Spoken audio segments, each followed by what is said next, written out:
Welcome to day 2 of the COVESA all-member meeting, and we're awfully glad. As I said yesterday in the opening, we're really glad to see you all here and in person and live and in person, so that we can actually interact and at least fist bump and do those sorts of things. So thanks for taking time out of your busy schedules to be here. I'm Steve Crum. I'm the Executive Director of COVESA, and just have a quick few housekeeping items about today. First of all, we're moving rooms today. Yesterday we were in here all day and for pretty much all day, but we do have breakout rooms across the way. They're called Colorado rooms. So Colorado 3 is a breakout and Colorado 1 and 2 is another breakout.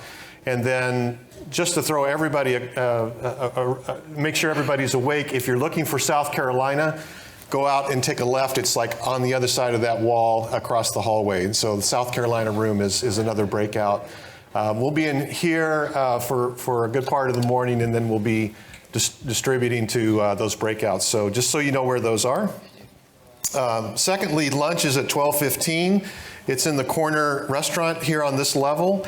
And during that time, Brandy will be facilitating a sort of a roundtable discussion. We have some questions that we'd love to pull your insights about. And of course, the priority is for you to enjoy lunch and to network with your friends and colleagues and so forth. But we will be have a very small activity during lunch, and we look forward to your input on that. We have a tremendous number of really high quality program elements today. We'll talk about some of them here shortly. I'll introduce them, but there's a couple of things happening late in the day, and my apologies for putting it at the end of the day because everybody's sort of tired and ready for a beer and that sort of thing. But there's an Android Automotive Opportunities session at 4:30, and this is a really important session. If you are involved at all in your Android Automotive team in your organizations, we'd really like you to be part of that discussion. The Android SIG has been has been active for some time, and they're looking to bring in additional challenges and opportunities for the SIG to work on. So I'd invite you to go to that, and at the same time, in a separate room, we'll have the software-defined vehicle birds of a feather session, and some of you know what birds of a feather is. They flock together. The idea here is if you're interested in software-defined vehicle, we'll have a similar discussion in a separate room, and we have a couple of individuals here who will be guest presenting and discussion topics there, and so we'd encourage you. Both of those are at 4:30, and if you can make it to either of those, that would be awesome. Finally, 5:30 is the start of our reception and small showcase that we'll have. I believe we'll be back in this room, and so please make sure you to make it to that if you're still around. So with that, I'm going to get started and introduce our first session here. The idea behind this first session is COVESA has a board of directors, volunteers from some of our key members. And we like to get them in front of people. We like to get them visible to the members, have an opportunity to interact with them. And also, the other reason we wanted to have this particular session was because COVESA is new. And some of you may be saying, well, what happened to Geneva? Why is it COVESA? What's going on? What's the status today? And what is it going to be looking like going forward? And so that's really the framework of this next session.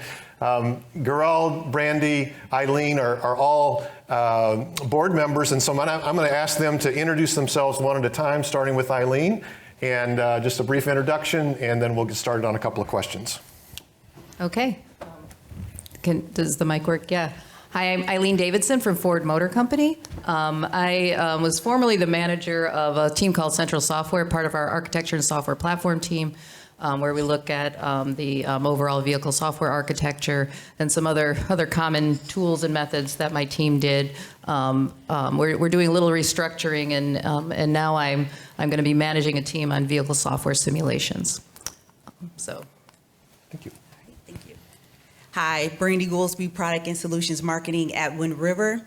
So as we continue today's conversation from yesterday, a few key things come out, right? And one of the key points here is that the auto industry, the way they're going to deliver value to their customers, their end users, is going to be software defined. And so as you think about this new era of software defined everything, think about Wind River. We've been in existence for 40 years. We are a global leader in delivering software for the intelligent connected edge, and we do so for industries where systems and devices can't fail. And you can think about key vertical markets like automotive in terms of autonomous driving, drones, avionic systems. These are all devices that are powered with Wind River technology. And one of the most, I'd say, recent announcements as of last year was that we helped power the Mars rover that launched on the Red Planet in 2021, which we're extremely proud of. And so I just want to let you know that from a Wind River perspective, we do have a very comprehensive edge to cloud technology portfolio that consists of software, tool chains, and cloud-based technologies. I have a mic, yeah. Good morning also from my side, Gerald from Bosch. I'm organizing all the open community, open source activities from our cross-domain computing solutions. So all the software from the tires to the antenna in the car.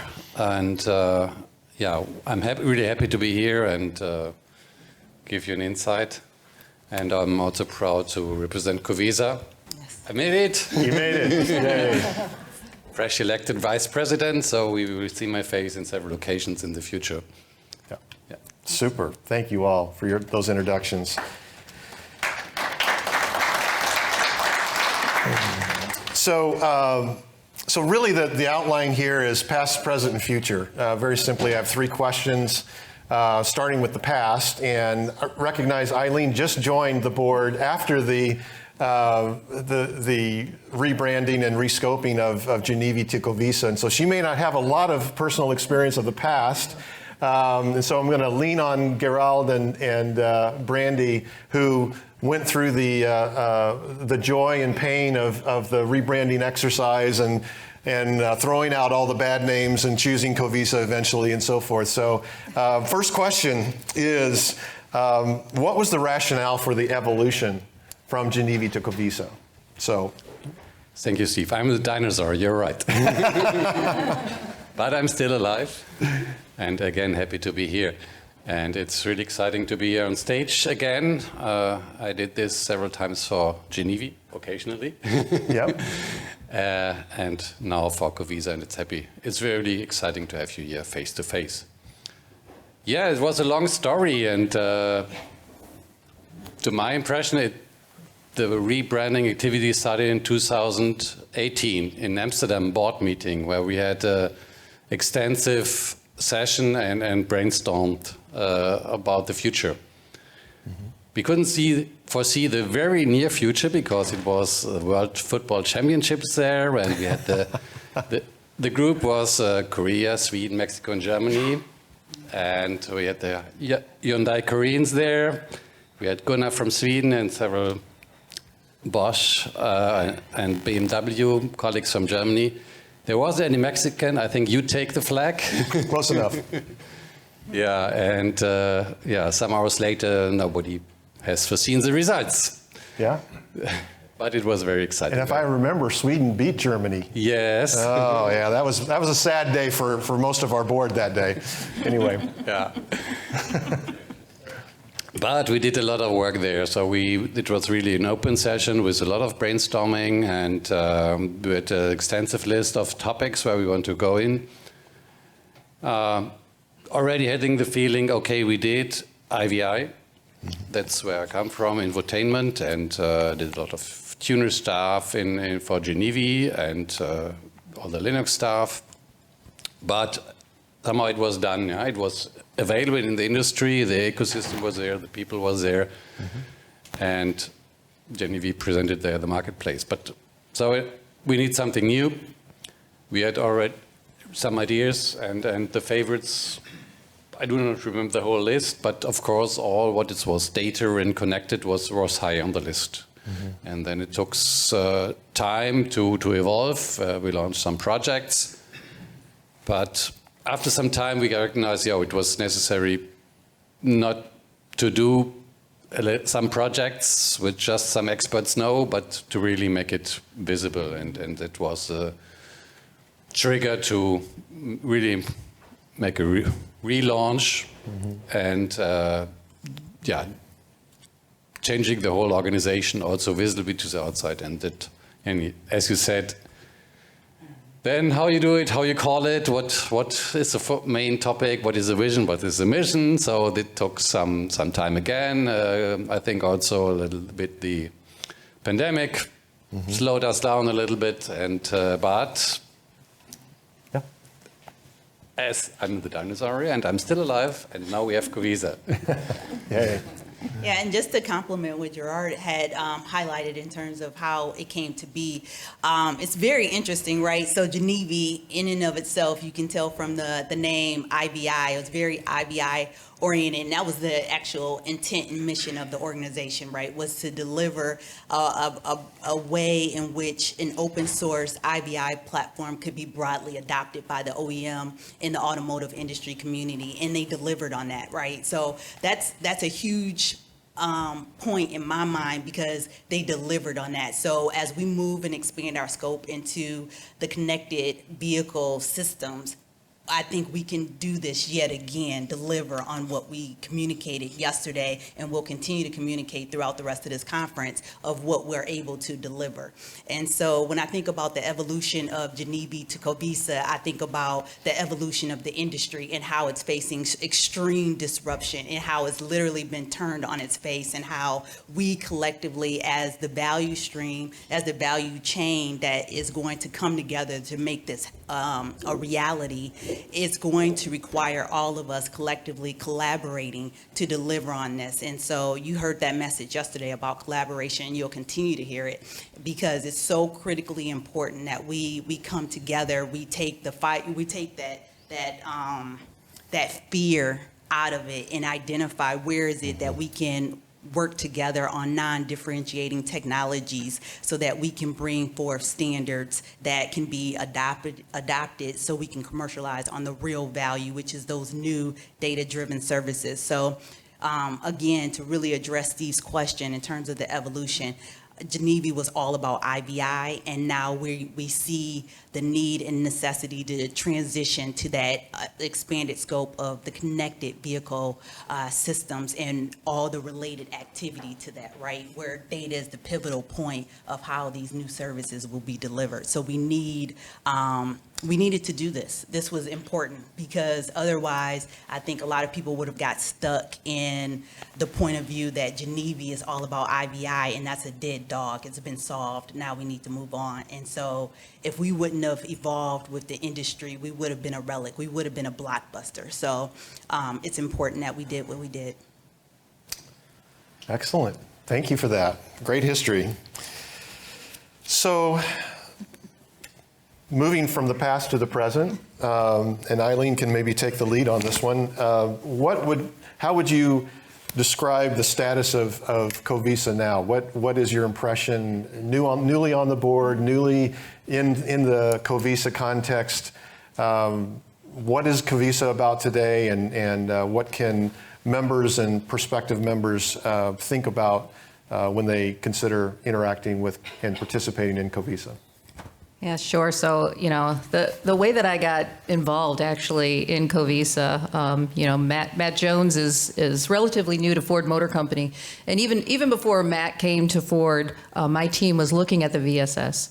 Because, as a lot of people talked about on the stage yesterday, all the OEMs were kind of facing the same challenges, and sort of normalizing data, right? And using sort of a standardized, metadata model for the vehicle data, I think is going to be really important for all of us. And it is a non-differentiating thing. Matt talked about, okay, maybe we'll have 1,000 signals, maybe we'll have 30,000 signals, and we can debate some of that. But having that standardized data catalog isn't just important for us as we, collaborate with, different cloud providers and fleet services and other things, but even within the company, the way that we connect to the cloud is quite complicated. And so we see this as a simplifying technology. And it was something that my team was already looking at. And when Matt came to the company, we were already looking at becoming a membership when it was called Geneva. And Matt and I had some really good conversations. And, and that's why we joined, because it's not just VSS. I think there's other opportunities to collaborate, with our tier ones, with other OEMs for software-defined vehicle topics. So, Great. I saw it as a really great opportunity. Okay. Yep. So from a Wind River perspective and as a board member, I think the one thing to keep in mind is COVESA is founded on open collaboration, open standards, and open source technologies, right? Open source software. So from the Wind River perspective, we're about an open approach to development and really meeting the customer where they are. And so when you think about COVESA and in our present state, it's all about facilitating that type of open collaborative approach to development and really bringing together industry knowledge, talent, and experience so that we can share next and best practices of how to bring this type of tech forward. Because as Eileen just highlighted, connecting to the cloud and these other enabling technologies that will deliver or support the delivery of these services, you need frameworks and infrastructure in order to do that. And what we do here at COVESA with like some of the projects that were talked about and highlighted yesterday, VSSS, vehicle interface service, all of these different things are so critically important to what we'll need to have in place in order to facilitate that delivery and that creation of the delivery of these new differentiating services of why customers would buy that end product. Yeah, so I totally agree with what was said. So having the data, the vehicle represented in the cloud, making services available is a great thing we need. But even it's COVESA, VSS, and the associated standards, it's even more. So I strongly recommend the talks from my colleague Dirk later today, the digital auto track, and he will drive you through how VSS will facilitate the whole life cycle from the idea of a service, which is just somewhere in someone's mind to production. And this is also a really exciting story. The COVESA standards and technologies will facilitate the development also of the services. Of course, they will bring excellent services to the customer and new experiences, but it starts really early and it helps to facilitate the whole life cycle of ideas and services. Yeah. So. Yeah, and I just would add that we didn't get here by ourselves. It wasn't just about the board, it was about you as members saying, we want this. I mean, I did a private sort of interview with about a dozen OEMs late in 2019 before we even, started executing on this evolution. And yes, there were a lot of problem spaces out there, a lot of pain points that were expressed, but connected vehicles, vehicle data, as Eileen said, just was consistently at the top of the list of many OEMs. And so it just felt like the right thing to do. And the other story here in terms of our present is that we're not standing here alone as a member-driven organization. We have excellent liaison relationships with the likes of W3C and their work in the vehicle interface service specification, which is a companion standard to VSS. We have strong relationships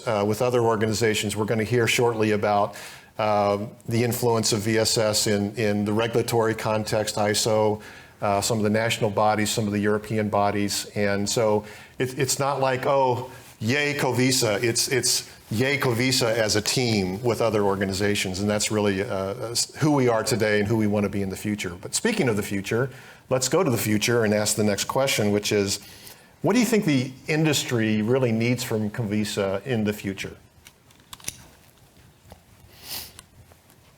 I'll kick it off. Yeah. So, I did surprised. yeah. So, from an industry point of view, in terms of the future of COVESA, I think you expressed it quite well in terms of the liaison work that needs to happen, because there's so many different alliances and organizations that are starting to, I say, come from different points of view to help address some of these industry challenges that we're facing, like Sophie, like AutoZar, like W3C. And the thing is, because of the work that COVESA does as far as connected vehicle and the data modeling and interface work that we're doing, it's almost complementary to some of these other organizations. So what I see in the future is really tighter collaboration across these liaison activities, and how we can collectively work as a unit to bring forth the right types of technology sets, enablers to support the industry as we go forward. So I think you're going to see a lot of cross-alliance collaboration, just like you've experienced in Geneva and now COVESA, the cross-industry collaboration amongst the member companies within COVESA, and then also working with like the OEMs and tier ones, understanding their requirements, their use cases, their nuanced use cases, and how do we best support them in the journey. So I think the future of COVESA is really that a tighter collaboration with these other alliances, and then also more industry groups joining and giving us that point of view from the OEM who actually produces that end product.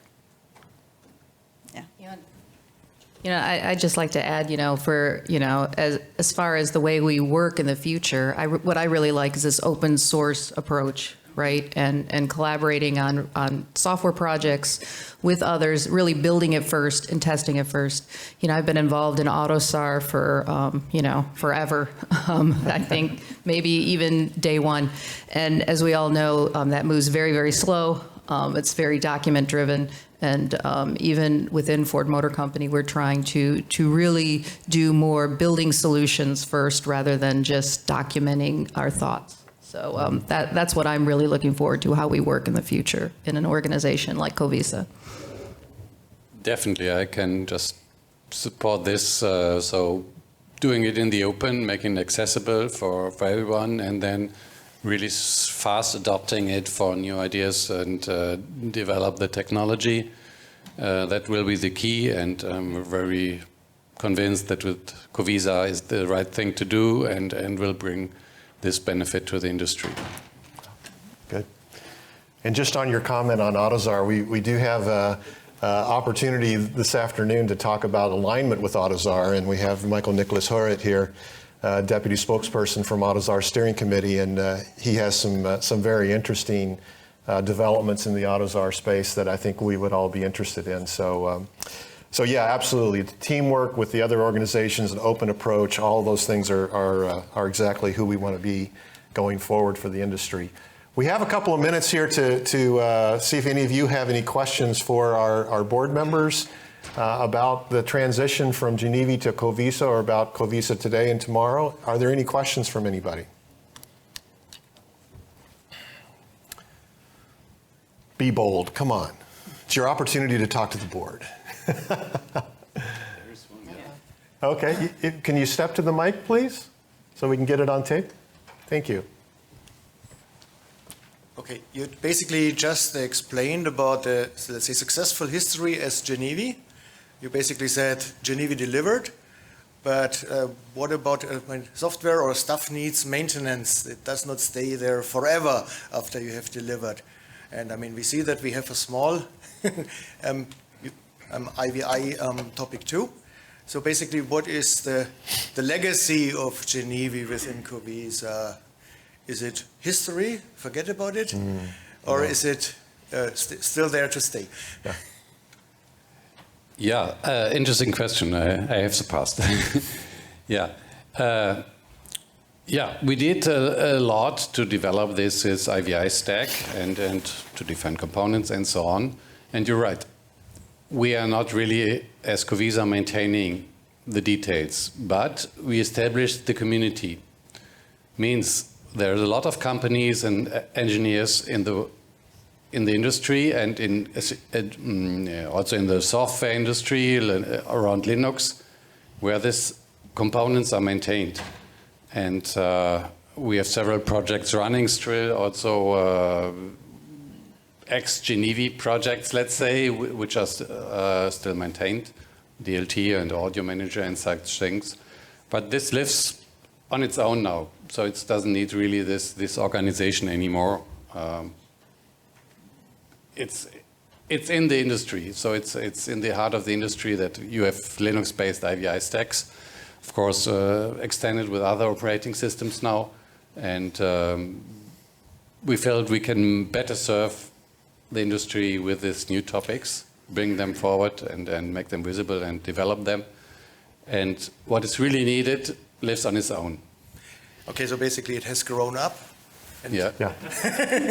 Yes. Okay, thank you. And I would just add to that, you know, we have a tremendous number of members who are still experts in the IVI space. I mean, we're having a user experience, you know, the sense that connected vehicles enable more and different content to come to vehicles now. That fundamentally affects the user experience, and user experience is largely an IVI topic, right?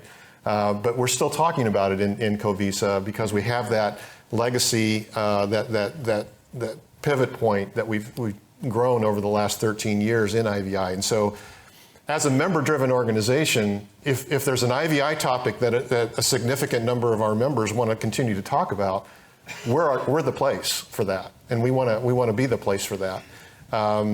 You know, we want to find a way to link it to our core, which is connected vehicles and vehicle data and so forth. But again, you know, in-vehicle payment is happening this afternoon. Cybersecurity is sort of one of those cross industry topics. User experience, all those sorts of things are things that we're still talking about in COVESA. And so we welcome ideas and project proposals on any of those going forward. Okay. And with that, I think we need a minute to transition to the next topic. So I think let's give our panel a round of applause. Thank you all.